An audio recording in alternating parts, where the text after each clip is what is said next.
your arrogance. I look at you. You see people, the pride about themselves, the car. Is it not? You buy a car for transporting, is it not? But why do you buy a BMW? Is it not? You buy a BMW, why? It's nothing but to show. So when I have pride, arrogance inside me, then how do I look about you? Come on, how do I look at you?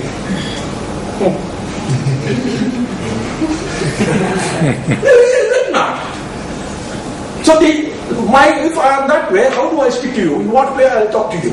How do I behave with you? Is it in a low way? Because I feel superior, you are inferior. And when I behave you with this superior, inferior, how do you behave with me? Come on, how do you respond to me if I behave like that? Will you behave like a human being or again reverse the same way? Much worse than that way. Is it not? What you think great, I am also great. So is it not? So now here the source now is the thoughts and the words. So that's what the West have said that the saying is things. Thoughts becomes things. Thoughts becomes things. The first process of manifesting anything is the thought process. Is it not? So in this thought, then your words, actions are normal. So here Allah Ta'ala also says, in our Quran, Allah says, thoughts, He has given us a very beautiful way.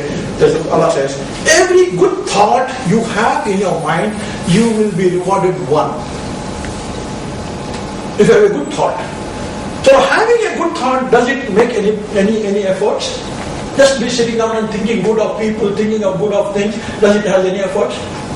No. Then you are getting rewards from God. So this another hadith which the Prophet said is if you act on that good thought, now you thought something good, to do something good to her. You got to act. And then you do really, then God says, I will add 10 rewards, minimum of 10 rewards, up to 700 rewards. Can you see this now? So thinking one good thought, you're getting a reward. Does it export it? Nothing. Now you act on that good, it's a minimum grace mark, you get 10 rewards. Minimum 10 to 700. Now if you have an evil thought, and the God says, how many, if it is the evil thought, when good thought comes, plus 1. When evil thought comes, how many marks will be written there? Logic, if you use logic and reason, what is our logic and reason says? When for good plus 1, for evil, what? Minus 1. Is it not? That is logic, reason. It's equality. But our God, Allah says, Quran says, add 0. No.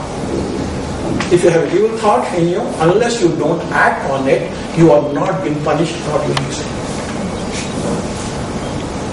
So now when you act, when you got an evil thought and you act on it, you will get only minus 1. That means equal to the act only.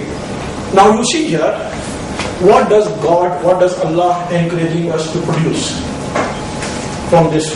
What does Allah say to produce? Good thought. And for every good thought and action, 10 times is multiplying. So now what is that? Is it beneficial or it is harmful? So now that is the way of life. Islam is a way of life. Islam is a way of life of producing what kind of thoughts? And now is it beneficial to you or beneficial to God? By you producing good thoughts, are you doing a favor to God or Allah has done a favor to you by giving this way? He's rewarding you. Can you see this? So Islam is a way of life of one inner source is your thoughts process. First comes with the thought, comes the intention. Every action is based on the intention. So it's a way of life. Now when I am having external all the religious activities, inside my thoughts are evil, my words are evil, my action inside are behavior evil, then what is Islam? It is whose way of life? Whose Islam it is? Whose Islam? My own.